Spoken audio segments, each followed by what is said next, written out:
আসসালামু আলাইকুম।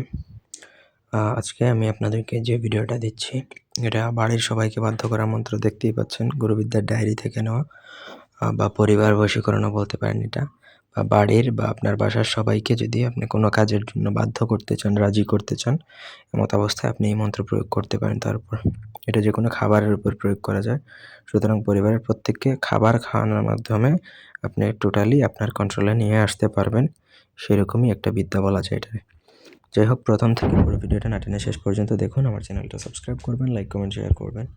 ব্যক্তিগত যে কোনো প্রয়োজন বা যে কোনো কাজের জন্য স্ক্রিনে দেওয়া নাম্বারে সরাসরি ফোনে, হোয়াটসঅ্যাপে অথবা ইমোতে যোগাযোগ করে যে কোনো কাজ করাতে পারবেন, দেশে কিংবা দেশের বাইরে থেকে।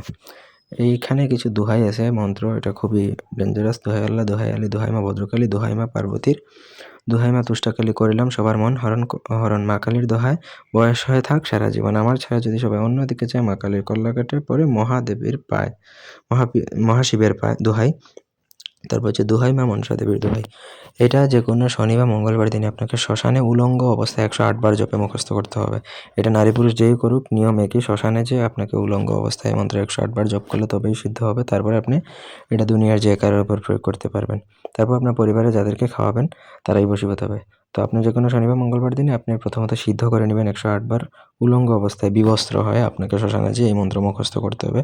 যেহেতু এটা শিবকালীর মন্ত্র, সেহেতু আপনাকে উলঙ্গ অবস্থায় করতে হবে। তারপর আপনাকে ওইখানে সিদ্ধ করার পরে আপনি যে কোনো খাবারের মধ্যে ওই শ্মশানে বসেই আপনাকে 7 বার পরে 7টা ফু দিয়ে ওই খাবার অভিমন্ত্রিত করে বাসায় চলে আসবেন। বাসায় চলে আসার পরে সেই খাবার আপনি আপনার পরিবারের প্রত্যেককে খাওয়াতে পারবেন, আপনি নিজেও খেতে পারবেন। সমস্যা নেই, যারা যারা খাবে প্রত্যেকেই আপনার বশীভূত হয়ে যাবে। তখন আপনি তাকে বিয়ের জন্য রাজি করান বা যেই কাজের জন্যই রাজি করান, প্রত্যেকে সেই কাজের জন্যই রাজি হয়ে যাবে, তাতে কোনো সন্দেহ নেই। এখানে যেই দোহাইগুলো দেওয়া আছে এগুলো খুবই খতরনাক লেভেলের দোহাই। আপনার কাজে 1%ও মিস হবে না যদি সঠিকভাবে করতে পারেন।